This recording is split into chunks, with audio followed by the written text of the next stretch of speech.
Le palais royal de Madrid, 1665. Les couloirs froids de pierre résonnaient des murmures des courtisans, alors que Marguerite Thérèse d'Autriche, à peine âgée de 14 ans, contemplait son reflet dans le miroir vénitien de sa chambre.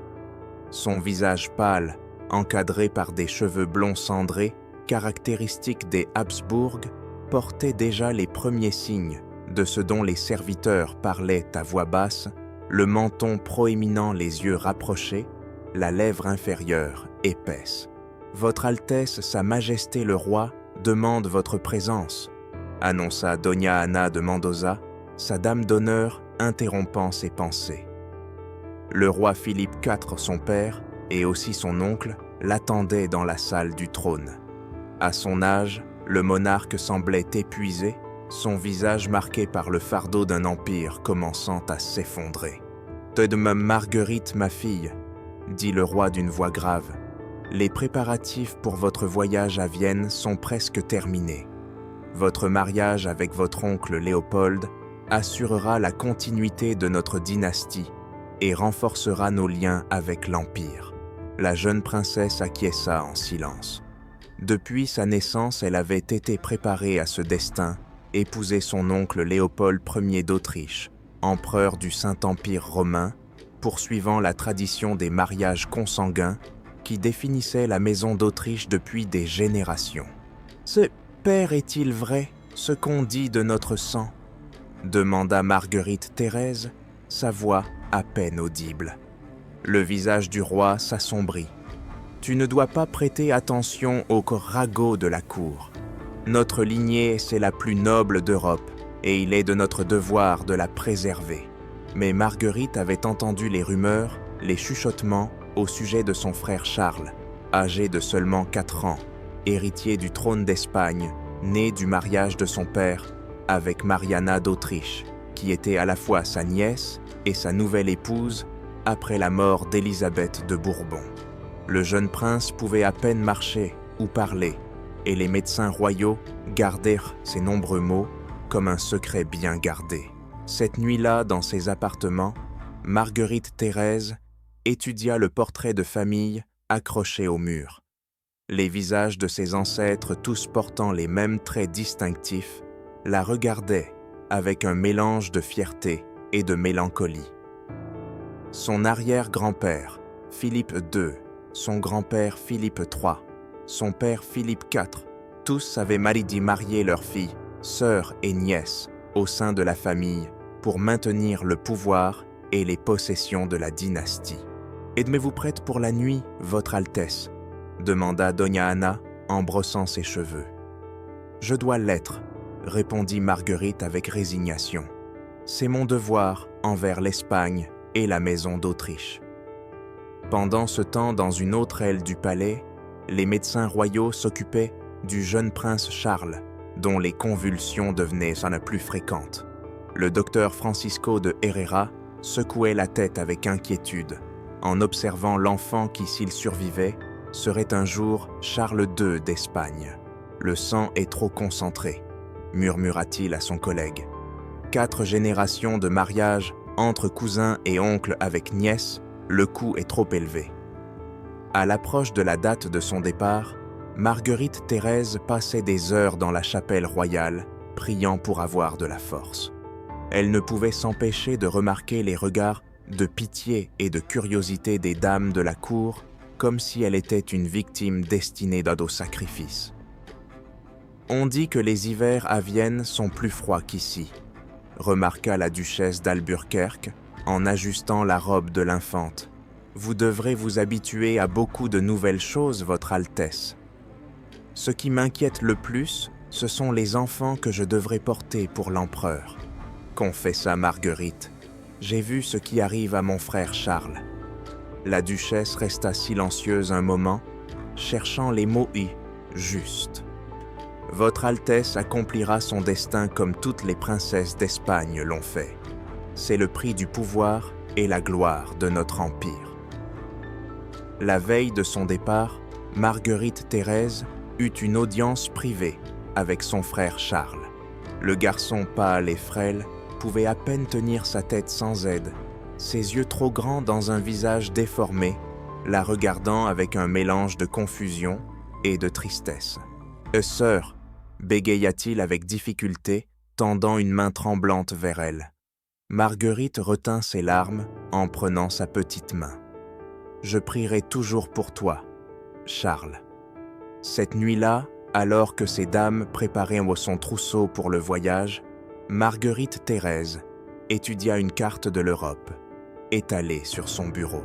Le vaste empire des Habsbourg, divisé entre ses branches espagnoles et autrichiennes, était maintenu par des liens de sang forgés au fil des générations, un empire construit sur des mariages politiques qui semblait maintenant payer le prix biologique de la consanguinité.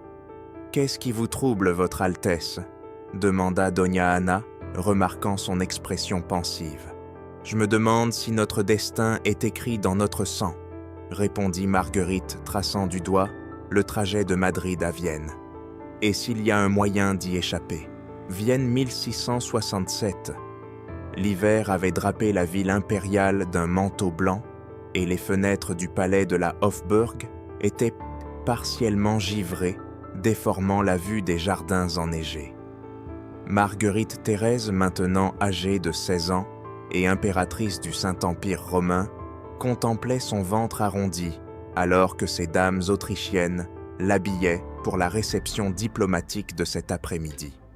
« Votre Majesté doit prendre soin de sa santé », remarqua la comtesse von Harrach dans un espagnol hésitant. « Le médecin a recommandé du repos. » Marguerite secoua la tête. « L'empereur attend ma présence. Je ne peux pas le décevoir. 2 ans s'étaient écoulés depuis son arrivée à Vienne, et la vie en tant qu'épouse de Léopold Ier, son oncle et cousin, s'était révélée aussi difficile qu'elle l'avait craint. L'empereur de 11 ans, son aîné, était un homme sévère, plus dévoué à la musique et aux affaires d'État qu'à sa jeune épouse espagnole. Pourtant, il avait consciencieusement rempli son devoir de produire un héritier. Sa première grossesse s'était terminée tragiquement 6 mois plus tôt, lorsque la petite infante Maria Antonia était d'aînée faible et luttant pour respirer. Maintenant, attendant son 2e enfant. Marguerite Thérèse luttait contre la peur de mettre au monde un autre enfant marqué par la malédiction génétique des Habsbourg.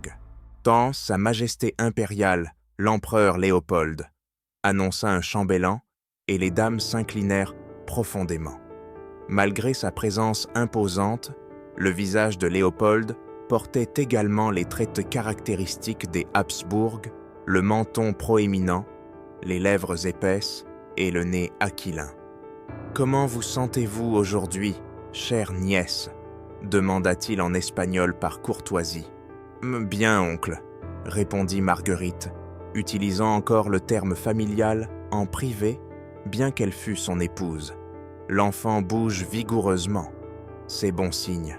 « Nous avons besoin d'un héritier mâle, » dit Léopold, posant brièvement sa main sur le ventre de l'impératrice dans un rare geste d'intimité. « Les envoyés de Madrid apportent des nouvelles de votre frère. » Le visage de Marguerite se tendit. « Comment va Charles ? Il vit mais son état empire.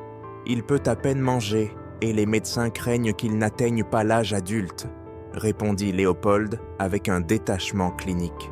« La régente Mariana est désespérée. Si Charles meurt sans héritier, la succession espagnole pourrait déclencher une guerre européenne. » Marguerite ferma les yeux, ressentant le poids de l'histoire sur ses épaules. En tant que fille aînée de Philippe IV, elle était la prochaine en ligne pour le trône d'Espagne si son frère mourait sans descendance. Ses enfants avec Léopold pourraient unifier les 2 branches des Habsbourg, réalisant un rêve dynastique de plusieurs générations. « C'est pourquoi nous devons nous assurer que cet enfant naisse », ajouta Léopold, la regardant intensément. « Pour l'Espagne, pour l'Autriche, pour notre maison. » Ce soir-là, lors de la réception, Marguerite Thérèse remarqua l'envoyé français qui l'observait avec un mélange de curiosité et de pitié. La France sous Louis XIV rôdait comme un loup affamé, attendant le moindre signe de faiblesse dans l'empire des Habsbourg. L'ambassadeur de France semble particulièrement intéressé par la santé de votre majesté, remarqua la comtesse von Harrach. La France est toujours intéressée par nos faiblesses, répondit Marguerite. Mon cousin Louis XIV n'a pas oublié que mon père a rejeté sa proposition de mariage en ma faveur. Plus tard, seule dans sa chambre privée, Marguerite relut une lettre de sa mère, la reine régente Mariana. Les mots concernant l'état de Charles étaient ronds et déchirants. Le garçon de 6 ans pouvait à peine se tenir debout, sa tête trop grande pour son corps fragile, incapable de mâcher des aliments solides en raison de sa mâchoire déformée. Un léger coup à la porte interrompit sa lecture. C'était Sor Maria de Agreda, la nonne espagnole qui l'avait accompagnée de Madrid en tant que conseillère spirituelle. « Puis-je entrer, votre majesté ? S'il vous plaît, Sor Maria, votre compagnie est toujours la bienvenue. » La nonne s'assit à côté de l'impératrice, remarquant la lettre dans ses mains. « Des nouvelles d'Espagne, je présume. Mon frère va plus mal. Les médecins craignent qu'il ne vive pas longtemps, » dit Marguerite posant une main sur son ventre. « Et j'ai peur pour cet enfant. » Sor Maria prit les mains de la jeune impératrice dans les siennes. « La volonté de Dieu est mystérieuse, mon enfant. Mais souvenez-vous que même dans les familles royales, le sang a besoin de renouveau. Ah, que voulez-vous dire? Les mariages entre parents si proches, l'Église les autorise avec une dispense papale, mais la nature a ses propres lois, dit la nonne avec prudence, consciente que ces mots pourraient être considérés comme trahison. Certains disent que la santé de notre prince Charles et les luttes de votre famille sont le résultat de trop de générations de mariages consanguins. Marguerite resta silencieuse, réfléchissant aux implications.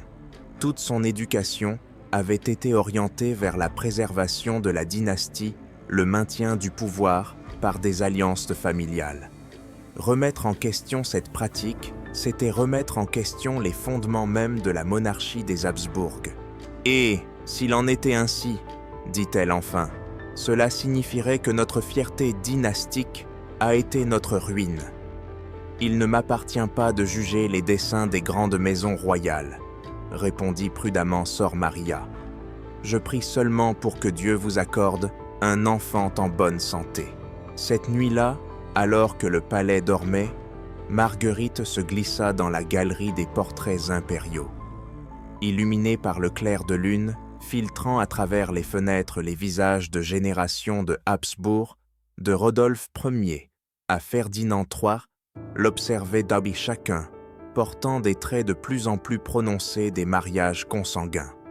Elle s'arrêta devant le portrait de sa grand-mère, Marie-Anne de Bavière, l'une des rares femmes à entrer dans la famille de l'extérieur. Son visage affichait une beauté différente non marquée par les traits des Habsbourg. « Du sang nouveau », murmura Marguerite, se rappelant les mots de Sor Maria. Une douleur aiguë dans son ventre la plia en deux. Elle s'agrippa à la tapisserie murale pour se soutenir alors qu'un liquide chaud coulait le long de ses jambes. « À l'aide !» cria-t-elle, mais sa voix était faible dans la vaste galerie vide. « Veuillez, s'il vous plaît, quelqu'un. » Les heures suivantes furent un tourbillon de douleur et de peur. Les médecins impériaux convoqués en hâte luttèrent pour arrêter l'hémorragie. Entre conscience et inconscience, Marguerite entendit des fragments de leur chuchotement urgent. « Trop tôt, l'enfant ne survivra pas. Nous devons sauver l'impératrice. » Lorsqu'elle se réveilla, le visage sombre de Léopold fut la première chose qu'elle vit. « Nous l'avons perdu », dit-il sans détour. « C'était un garçon. » Marguerite ferma les yeux des larmes coulant sur ses joues. « Je suis désolée, oncle. Je vous ai déçu. »« Nous nous en remettrons, » répondit Léopold, bien que son ton manquât de conviction. « Vous êtes jeune. Moi, il y aura d'autres chances. » Mais alors que les médecins chuchotaient dans un coin, Marguerite réalisa que quelque chose de plus grave s'était produit. Leurs expressions révélaient un diagnostic qu'il n'osait pas partager avec l'empereur. « Que ne me dites-vous pas, docteur ?» demanda-t-elle lorsque Léopold fut parti. Le médecin en chef s'approcha de son lit avec prudence. « L'accouchement prématuré a causé des dommages, Votre Majesté. Il sera difficile de concevoir à nouveau. » La nouvelle la frappa comme une pierre. Son seul but, en tant qu'impératrice, donner des héritiers à l'Empire semblait désormais hors de portée. À cet instant, Marguerite comprit qu'elle aussi était une victime de la malédiction génétique des Habsbourg, non seulement par les traits physiques qu'elle avait hérités, mais par la fragilité affligeant sa famille. « Informez l'empereur, dit-elle la voix brisée.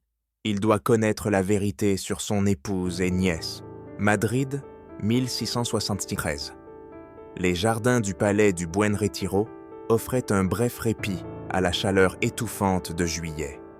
Charles II, maintenant âgé de 12 ans et officiellement roi d'Espagne, bien que sous la régence de sa mère, marchait avec difficulté, s'appuyant sur une canne spécialement conçue pour son corps déformé.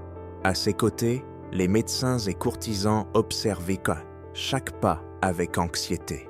« Sa Majesté montre une amélioration aujourd'hui », remarqua le duc de Medinaceli au médecin royal, bien que tous deux savaient que c'était un mensonge poli.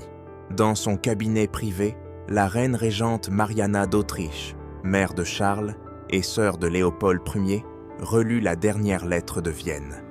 La nouvelle était dévastatrice.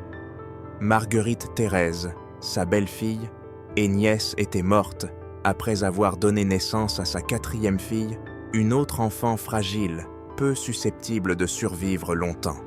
« Dieu a repris notre chère Marguerite », avait écrit Léopold.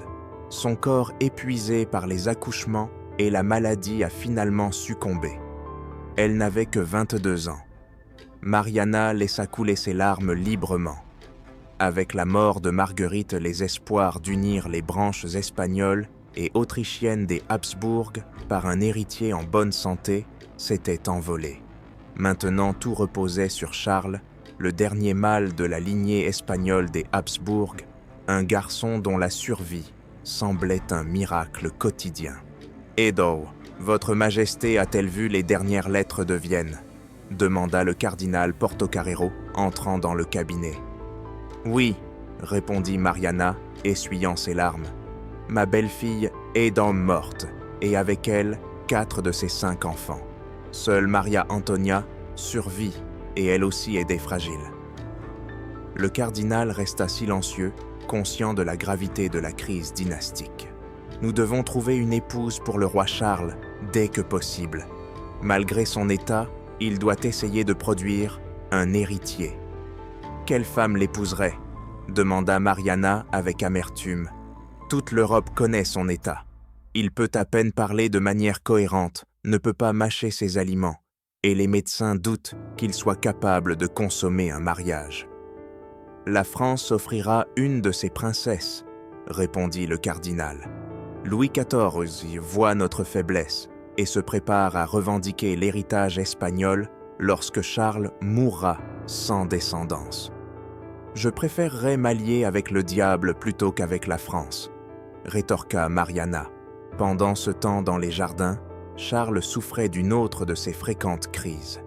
Les médecins le ramenèrent précipitamment dans ses appartements, administrant les remèdes habituels qui faisaient mi-peu pour soulager son état.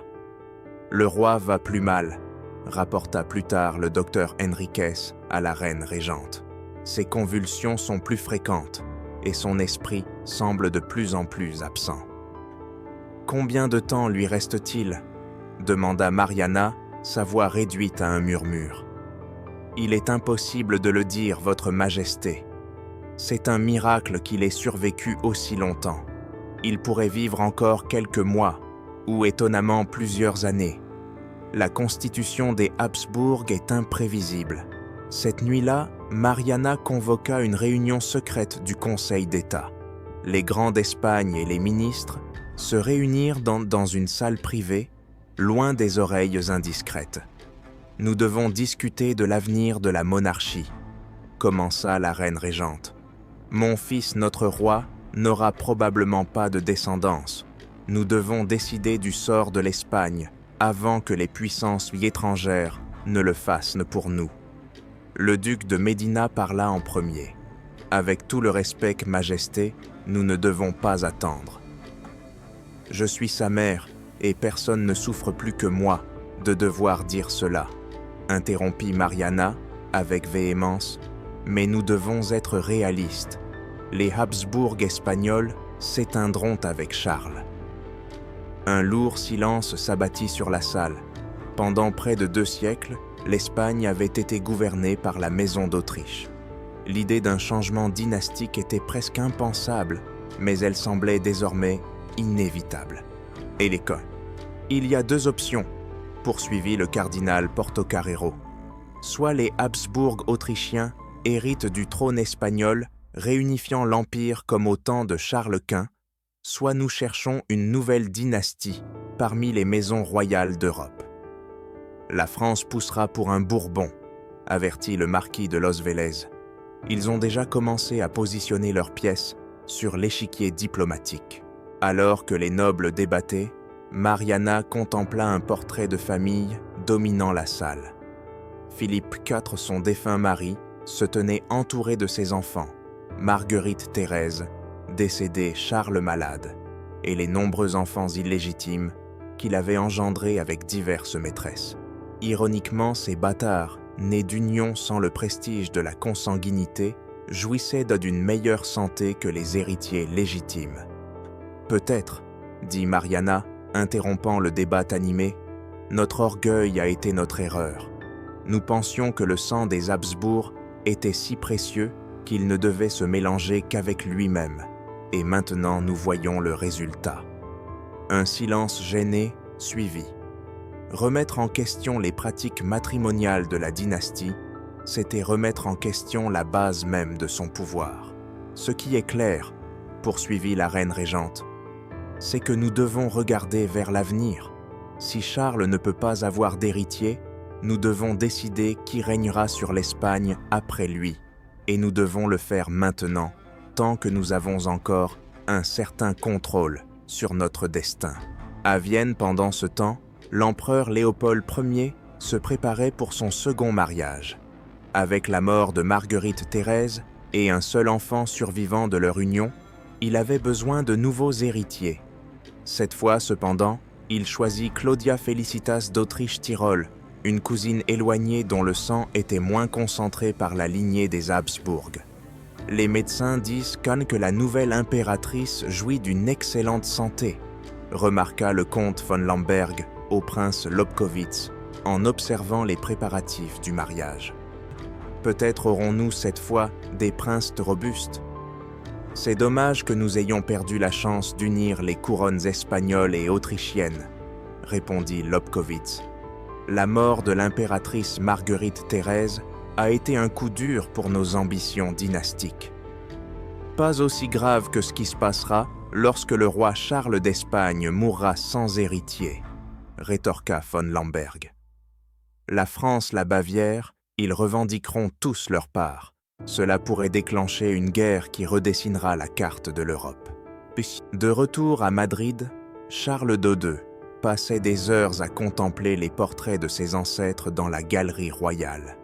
Malgré son esprit souvent embrumé, il avait des moments de lucidité où il semblait saisir la tragédie de son existence. « Mère, » demanda-t-il un jour, « pourquoi suis-je différent des autres enfants ?» Prise au dépourvu, Mariana peina à répondre. Enfin, elle prit la main déformée de son fils dans la sienne. « Parce que Dieu a choisi de tester notre foi, mon fils. Chacun de nous porte une croix, et la tienne est particulièrement lourde parce que tu es le roi.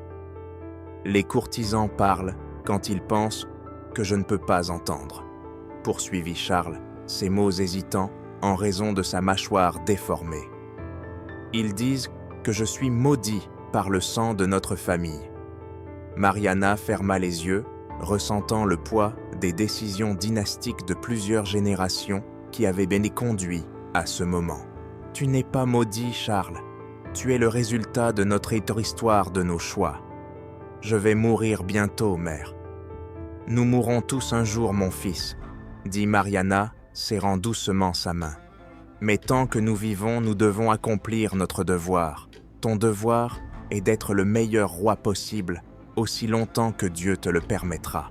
Cette nuit-là, alors que le palais dormait, Charles II se traîna jusqu'à la chapelle royale. Là, devant l'autel, le dernier des Habsbourg espagnols pria non pour sa santé ou sa vie, mais pour l'Espagne et l'avenir d'un empire qu'il savait ne pas pouvoir soutenir beaucoup plus longtemps. À Versailles, à des milliers de kilomètres, Louis XIV de France recevait des rapports détaillés sur la santé du roi d'Espagne et les débats sur la succession à Madrid. Avec un sourire calculateur, le roi Soleil commença à élaborer la stratégie qui, à la mort de Charles II, placerait son petit-fils Philippe d'Anjou sur le trône d'Espagne, mettant fin à près de 2 siècles de domination des Habsbourg et modifiant à jamais l'équilibre des puissances en Europe. La malédiction de la consanguinité dynastique des Habsbourg avait scellé le destin de l'Espagne. L'obsession de préserver la pureté du sang avait conduit à l'extinction de l'une des dynasties les plus puissantes de l'histoire, prouvant que même les rois ne peuvent que défier indéfiniment les lois de la nature.